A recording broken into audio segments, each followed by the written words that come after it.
응애를 처음 봤어요, 내 밭에서. 네. 그러더니 뭐가 길쭉한 거 하얀 게 있어요. 여야 보니까 그게 선충인 거예요. 또 다른 거 뽑아봤더니 네. 막 구더기가 돌아다니. 아, 그게 고자리입니다. 네. 고자리 파리. 네. 실제로 썼는데 네. 제가 4일 만에 다시 이게 애들이 색깔이 싹 올라오면서 후보기 마늘이 축 처였던 게 지금 내처럼 막 만세를 하고 있는 거예요. 막 이렇게. 예, 하늘을 향해서. 막 불꽃 모양으로 네. 이렇게. 네. 이거는 다 죽어가던 마늘에서 그런 기적을 봤으니까 이거는 무조건 넣어야 된다라고 생각했던 것이고 10월 말쯤에서 이 미생물 활동이 조금 둔화된다 싶을 때 메소나와 켈프라는 그 자재가 있는데 그게 상당히 뭐 벤수로 말하면은 S클래스 자재입니다. 그게 파종을 며칠 하셨다고 그랬어요? 여기 9월 12일인데 서산 태안 쪽에서는 9월 10일에서 10월 10일 사이에 그때를 가장 골든타임 적기 파종 시기로 봐요. 지금 5만 평 하고 있습니다. 저 같은 경우에 올해 공식적으로는 9월 27일 날 끝냈으니까 15일 만에 그동안에 실패를 여러 번 겪고 그래가지고 제가 작년부터 접했던 자재인데 랜드콘이라고 해서 미생물이에요. 휘발성 미생물인데 한마디로 냄새만 맡아도 뿌리가 내릴 정도로 얘가 밝은 효과가 좋아요. 그래서 그 자재가 생각보다 고가도 아니고 그래서 종자 침지할 때부터 저는 썼습니다. 그랬더니 예년에는 종자를 침지해 놓으면은 이렇게 딱 습한 곳에 아니면 종자 안에 있던 이 망 안에 있던 마늘에서 한 3일 정도 돼야 뿌리가 내리는 걸 이렇게 관찰할 수가 있었는데 아침에 소독하고 저녁 때 되니까 뭐가 하얀 게 나왔어요. 이거 뭔가 이거 파리가 무슨 막 구더기 싸놨나 싶어가지고 봤더니 뿌리가 내리고 있는 거예요. 그래서 지금 올해 저 같은 경우에 유통도 하다 보니까 종자도 아시는 지인들한테 좀 줬는데 그 랜드콘과 살균 살충제를 이렇게 소독약을 만들어 놓고 그냥 한 번씩 담가 갖고 가시라고 했더니 반응이 너무 좋습니다. 이렇게 빨리 뿌리 내리고 올라오는 거 처음 봤다고 반응이 너무 좋아가지고 저도 그렇게 해서 제 거 하면서 우리 고객들한테 서비스도 하고 그렇게 했습니다. 아까 사장님 그 침지할 때 그 종자 소독할 때부터 랜드콘을 쓰셨다고 그랬잖아요. 예. 그때 사용량은 어느 정도로 보셨어요? 제가 2000탱크 2개로 했는데 저는 랜드콘을 300리터에 하나씩 7병씩 넣었어요. 300리터에 한 병씩 넣었으니까 7병, 14병. 현재까지 지금 서산 태안에는 응애나 고자리 선충 피해도 꽤 있더라고요. 저 같은 경우에는 그렇게 침지를 하고 올해는 더욱 처음부터 침지부터 해서 그런가 더욱 건강한 마늘이 나왔고 지금 보통 입장수가 7, 8입이 보통인데 저희 같은 경우에는 뭐 9, 10, 11, 12, 13장까지 나와요. 네, 근데 벌써 그렇게 나온 거죠? 예, 지금 본다면은 마늘 두께도 그렇고 지금 뭐 이런 것만 봐도 벌써 하나, 둘, 셋, 넷, 다, 여, 일곱, 여덟, 아홉, 열 이런 게 지금 보편적인 게 지금 10개짜리인데 뭐 하나 뽑아볼까요 그냥? 예. 사보나 왜냐면 그냥 뽑으면은 뽑아지지가 않더라고. 이게 그래서 어우 이렇게 해도 끊어져요 지금. 많이 이거 뭐 끊어졌음에도 이거 지금 끊어지기 잔뜩 나와요. 뿌리가 끊어질 정도네요. 네, 이거 끊어진 게 이만큼 나오잖아요. 나는 이 랜드콘 쓰고 놀란 게 다 끊어진 거예요. 한 뼘입니다, 한 뼘 보통. 네, 그러네요. 이 한 뼘이라는 거는 이게 물 수위가 있다면은 이만큼까지 영양과 수분이 있다면은 이만큼 정도 더 이상으로 내려간 애들은 더 이상 그만큼 견딜 수 있는 내구성이 강해진 마늘이 나온다라고. 예, 그래서 뭐 조건 좋게 키울 수도 있지만은 저희 같이 농사를 좀 하다 보면은 적기에 물을 못 주고 적기에 영양 공급을 못 할 때가 있어요. 그럴 때 이 뿌리를 통해서 어느 정도 얘네들이 견딜 수 있는 말하자면은 라인이 많다. 여기가 영양이 안 되면 여기도 땡겨오고 여기 물이 없다 하면 여기 땡겨오고 이런 식으로 얘들한테 뭐 영양 공급 체계 그런 객관성 뭐 이런 게 좀 부여된다고 보는 거죠. 그래서 하여튼 월동전에 내가 얘들한테 해줄 수 있는 것은 뿌리나 충분히 내려라. 그렇게 해서 겨울에 부직포나 이중비닐도 못 해주는데 열심히 뿌리 내려놓고 이렇게 지금 보시면은 이거 뭐 저 같은 경우에는 뭐 별다른 뭐 기비 외에 별다른 영양 공급은 안 했어요. 예, 그냥 그 기비도 완효성 비료를 쓴 것도 아니고 그냥 랜드콘 주고 요거 처음에 랜드콘 침지 한번 하고 한 열흘 보름 그냥 시간 되는 대로 딱 정해서는 안 했어요. 그냥 초기 한 뭐 이 정도 올라왔을 때 예, 그냥 랜드콘으로 한 번 더 관주를 해서 뿌리 활착을 좀 시켜주고 네. 그리고 10월 말쯤에서 기온이 10월 달에 좀 추웠어요. 네. 10월 말쯤에서 이 미생물 활동이 조금 둔화된다 싶을 때 메소나와 켈프라는 그 자재가 있는데 그게 상당히 뭐 벤스로 말하면은 S클래스 자재입니다. 그게 제가 느끼기로는 네. 왜냐면은 우리는 부직포를 안 덮기 때문에 네. 겨울에 완전 얘네들이 막 이런 색깔로까지 막 그냥 서리 맞고 눈 맞고 막 진짜 아주 불쌍할 정도예요. 작년에 2월 한 중순에 메소나 켈프를 줬더니 일주일 만에 새파랗게 회복되는 걸 보고 예, 저는 제가 뭐 굳이 뭐 이렇게 사람 지역사회에서 얼굴 내밀고서 뭐 제가 헛얘기를 하는 거니까 네. 여기서 여러분들한테 도움이 됐으면 해서 네. 제 과정을 알려드리는 겁니다. 사장님 그럼 요 우리 랜드콘 메소나 켈프 예. 요거를 사용하신 거는 작년부터 쓰셨나요? 예, 작년에 네. 저한테 최악의 위기가 한번 왔어요. 아 어떤 위기인가요? 농사 배운 지 얼마 안 됐는데 네. 제가 좀 겁이 없게 하겠잖아요. 이 무대포 왕초보 농사꾼이었었는데 좀 술수를 부린 거죠. 정석으로 좋은 종자로 좋은 땅에서 좋은 유기물 넣고 해야 되는데 뭐 좀 여러 가지 빈약하다 보니까 팔다 남은 파치 찌끄러기 종자와 또 종자가 부족해서 2,000원 주고 이 쪽마늘 속쪽마늘을 사왔어요. 그걸 가지고 굴을 크게 만들어 보려고 욕심이었던 것이죠. 근데 물론 뭐 그렇게 만드는 사람들도 있습니다. 원래 종구 소독을 했었어요, 과거에. 네.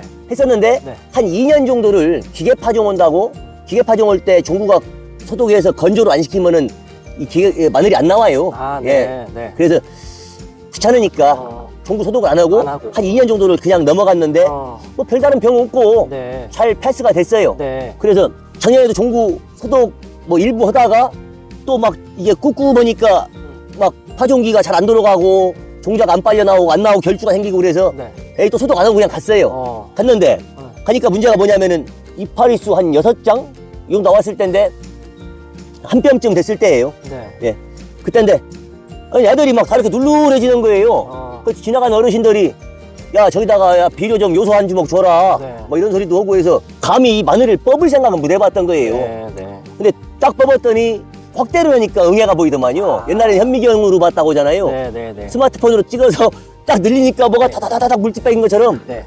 확대가 되더라고요. 네. 그래서 응애를 처음 봤어요, 내 밭에서. 네. 그러더니 뭐가 길쭉한 거 하얀 게 있어요. 뭐야 보니까 그게 선충인 거예요. 아 선충. 예. 아 예. 예. 또 다른 거 뽑아봤더니 네. 막 구더기가 돌아다니. 아 그게 고자리입니다. 네. 고자리 파리. 네. 문제는 네. 그것만 먹었느냐? 먹으면서 이 종자가 썩고 있는 거예요. 아. 그러니까 이거는 처음에는 노약사 가서 아바맥틴 계열의 제품을 하나 주더라고요. 소독을 그걸로 한번 했는데 반응이 없어요. 그래서 또 다른 데 가서 관행으로 많이 쓰는 자재들을 또 사다가 살충제계통만 주길래 또 그렇게 하다가 또 관주를 했는데도 반응이 없어요. 근데 이번에 작년에 그 흥농상사 이병민 대표님을 네. 저희 와이프가 진짜 이건 절박하니까 네이버에 막 쳐보고 다 보니까 서산에 이런 분이 있는데 마늘 잘한다는데 네. 그래서 가볼까 해서 네. 그냥 포기하고 왔어요. 네. 갔더니 이거 종자 어디 샀어요? 그래. 내가 종자 장사 했어요. 내가 네. 팔고 남은 거 심은 거예요. 이거. 이거 사오신 게면은 난 종자 장사꾼 진짜 귀싸대기 때린다고 하는 거예요. 내가 귀싸대기 맞아야 된다. 내가 팔다 남은 걸로 했으니 네. 이것은 응애 고자리 선충 먹은 거는 고칠 생각하지 마라. 그건 못 고친다. 어차피 죽는다. 그러니 나머지라도 살리려면은 네. 항생제 합제를 쓰자. 그래서 그거를 제일 센 거를 합제를 관주 처리 2회 하고 네. 뭐 그래도 뭐 누르해줘 뭐 병은 나서는지 모르겠는데 누르는데 네. 우리 육안으로는 다시 회복이 되려면 이렇게 새파랗게 올라와야 회복이 된 걸 느끼잖아요. 맛이 서야 되는데. 그때 랜드콘을 추천하는데 이거는 휘발성 밝은 미생물이다. 뭐, 무슨 휘발성이 뭐냐 했더니 A4 용지에 종자를 놓고 네. 붓으로 칠한 데이터가 있더라고요. 네. 붓으로 칠한자리만 뿌리가 나요. 그런가 싶어서 실제로 썼는데 네. 제가 4일 만에 다시 이게 애들이 색깔이 싹 올라오면서 회복이 마늘이 축 처였던 게 지금 내처럼 막 만세를 하고 있는 거예요. 막 이렇게 하늘을 향해서 막 불꽃 모양으로 네. 이렇게 네. 너무 기분 좋아서 작년에 네. 사진도 보내드리고 있었는데 그래서 저는 그런 좀 기적 같은 일을 봤어요. 네. 다 죽었던 네. 작년에 35,000평, 4만 평 심었었네요. 네. 4만 평 심어가지고 막 포기연밭도 있었고 네. 한 10,000평이 그렇게 됐는데 네. 뭐 완전 잘못된 거죠. 부도죠 완전 이거는. 그렇죠, 그렇죠. 그랬었는데 그렇게 폭망할 뻔했던 부분에서 네. 그런 이병민 대표님을 만나고 네. 랜드콘을 만난 거는 저한테는 엄청난 행운이다. 예, 저는 그렇게 생각합니다. 안녕하세요. 손농상사 이병민이라고 합니다. 작년에 젊은 부부가 이렇게 저희 가게에 오셨어요. 사장님하고 사모님하고. 그래서 마늘을 이렇게 갖고 오셨는데 마늘이 이게 종자가 상태가 귀농하셔가지고 마늘 이제 종자 파시는 분들한테 살짝 속아서 이거 심어도 돼요 하고 심는 그 마늘 종자로 심은 그런 느낌이었어요. 그래서 면적이 한 50평, 100평 정도밖에 안 되겠구나 속으로 생각을 하고 이거를 빨리 뽑아서 다시 심으시던지 그렇게 하시는 게 맞을 것 같다라고 말씀드리려고 면적이 어느 정도 되세요? 라고 여쭤보니까 4만 평. 4만 평. 예. 네. 깜짝 놀라가지고 야 이거 속으로 이거 누구 하나 죽겠구나. 4만 평이면은 이 들어가는 투입 비용하고 이게 자본이 혼자서 다 커버할 수 있는 자본이 아니기 때문에 저런 마늘밭 상태로 월동을 하게 되면은 그 이듬해는 들어가는 비용이 다 날아갈 수밖에 없겠다. 이게 진짜 큰일 났다라는 생각을 속으로 했었어요. 그래서 일단은 설명드렸죠. 비용이 좀 나갈 수는 있는데 일단은 요건 종자 문제가 맞으니 일단은 항생제 치고 뿌리를 빨리 만들어야 된다. 그래서 랜더콘을 쳐야 되는데 그러니까 그런 밝은 미생물들을 쳐야 되는데 앞전에 항생제를 먼저 치고 그냥 깨끗하게 다 만들어 놓은 상태에서 들어가야 이게 효과가 제대로 나올 것 같다. 근데 시간이 얼마 없으니 지금 빨리 처리를 하시고 그 바로 랜드콘이나 뭐 그런 밝은 미생물들을 처리하면은 지금 상태보다는 훨씬 개선이 될 거다라고 말씀드렸는데 그때 금액도 꽤 컸어요. 그죠? 한 번에 가져가시면. 네, 뭐 7, 800, 7, 800 뭐 이런 식으로 그냥 아이고. 네, 뭐 그 자리에서 바로 결제해 주시고 바로 처리하시고 랜드콘 치고 나서 한 3일인가 4일이요. 네. 사장님이 카톡은 안 하시는데 사모님이 카톡을 보내주신 거예요. 저희가 보기에는 까지만 봤는데 저는 이거 효과 없었구나, 난리 났구나. 근데 그러니까 저희가 보기에도 엄청 좋다라고 말씀해 주시고 사진 보내주셔가지고 이거 효과 확실히 잘 나왔구나. 그래서 이제 인연이 좀 이어진 거죠, 사장님하고. 이런 미생물이든 뭐 다른 황칼슘이든 뭐 넣었다고 해서 눈에 띄게 좋아지는 거는 못 느껴요. 건강한 마늘에서는. 근데 저는 다 죽어가던 마늘에서 그런 기적을 봤으니까 이거는 무조건 넣어야 된다라고 생각했던 것이고 어떤 마늘이나 뿌리는 길어요. 그러나 이 뿌리에 이 숱이라고죠. 이게 무슨 머리띠 같은 걸로 묶어야 할 것 같아요. 이 숱이 이렇게 많고 제가 공통점이 있어요. 9월 20일 날 파종한 마늘에서 이렇게 이번에 10월 3일 날에 큰 비가 와가지고 떠내려가가지고 마늘 주워보니까 걔도 한 뼘이더라. 이미 한 뼘은 천천히 된 게 아니라 파종한 지 9월 20일에 10월 3일이니까 10한 2, 3일 만에 이미 한 뼘은 도달해 있더란 얘기입니다. 전부 사진 있습니다. 예. 그래서 이거 보통 평균이 애들은 그냥 내가 그날 사진 찍을 때 이렇게 장갑 벗어가지고 기준이 없으니까 이렇게 잡아서 사진 찍은 거예요. 이렇게 찍은 거예요. 이거 한 뼘이잖아요. 맞죠? 예. 거짓말 안 치는 거예요. 그래서 뭔가 농사에 저처럼 초보 농사꾼이거나 뭔가 자신이 없다. 내 마늘을 진짜 한번 1등 마늘 만들어 보고 싶다 했을 때는 저는 과감히 추천드립니다. 마늘 양파 떠나서 토마토건 오이건 수박이건 메론이건 씨드는 거는 대부분 작물체가 팽합 유지를 못 시키는 겁니다. 네. 안에 있는 물이 빨려 나가서 이렇게 아래로 쳐지는 건데 실은 이거를 다시 회복하려면은 새 뿌리가 나와서 빨아 당겨야 돼요. 빨아 당겨가지고 물을 안에 채워줘야지 새 잎이 일어서고 또 아시다시피 밑에 뿌리가 새로 나오면은 잎은 저절로 나오게 돼 있습니다. 네. 뿌리만 나오고 잎은 안 나오는 경우는 없어요. 네. 그래서 무엇인가 회복이 된다 싶으면은 거의 뿌리가 다시 살아났다. 그렇게 생각하시면 됩니다. 참 운 좋게도 저희 랜드콘이 좀 빠르긴 빠른데 생각보다 날씨도 추웠는데 금방 효과가 나와가지고. 근데 그거를 우리 이병민 대표님이 나를 아주 괴롭히는 사람이 랜드콘은 비 오거나 비 온 다음날 되면 더 좋아요. 이 미생물 증식이 빠르다는 거예요. 그렇죠. 예. 그러니까 걔네가 유기물을 먹고 싼 똥이 영양가다. 그렇죠. 저는 그런 걸 모르니까요. 그 진짜 비 오는 날 우비 입고 그냥 외국 인부들하고 저하고 막 사진도 찍어서 보내고 했어요. 나 이렇게 열심히 한다. 방법 좀 많이 알려줘라. 진짜 많이 알려주셔서 작년에도 늦게까지 그 랜드콘 처리 2번 하고 그 메소나를 원래 처리하려고 했는데 너무 늦어가지고 제가 파종 자체가 10월 31일까지 심었기 때문에 너무 늦어서 그래서 그러면 메소나는 봄에 합시다 해서 봄에 해봤는데 겨울에 그렇게 막 추위에 얼어가지고 위축되어 있던 애들, 색깔도 막 다 누렇게 변해 있던 애들이 일주일 만에 막 회복이 되면서 뭐가 성장이 무럭무럭한 느낌이잖아요. 야, 이거 해조류 추출물이 좋다던데 소문은 들었는데 그 캠프에 그게 해조류 그게 있더만요. 네. 거기에 보니까 뭐 질소니 뭐니 막 여러 가지 영양소가 완전 복합으로 다 들어있는 거예요. 그래서 그전에는 옛날에는 2월 중순부터 봄비 온다고 하면 요소 시비를 싹 해버린 거예요. 한 1000평에 7개에서 10개 정도로 해서 요소를 막 먹였는데 사람으로 생각해도 뭔가 그런 부드러운 거부터 뭐 아침에 죽을 먹는다든가 이런 부드러운 거부터 이건 겨울을 나고 온 동상 환자예요. 얘한테 막 요소를 밥을 떠먹여? 그건 문제가 있다고 본 거예요. 그래서 메소나 케이프로 어느 정도 안정화를 찾아놓고 그 다음에 15- 계통의 속효성 비료, 예, 그렇게 해서 그걸로 몇 번 바란스를 잡았더니 그 무사히 작년에 수확을 했습니다. 이게 밥 먹는 숟가락이요, 이게 다 이게. 그렇죠. 빨대요, 빨대. 예, 빨대. 빨대가 콜라 빨대입니다. 요구르트 빨대가 아니라. 자, 콜라 빨대라고 보는 거예요. 얘를 주니까 빨대의 두께가 틀려요. 예, 그렇다는 것은 한마디로 도로로 말하면 고속도로라고 보는 거예요. 그냥 쫙쫙 그냥. 그래서 이런 수분 공급이나 영양 공급했을 때 산업단지 인프라 구축해 놓은 것 같아요.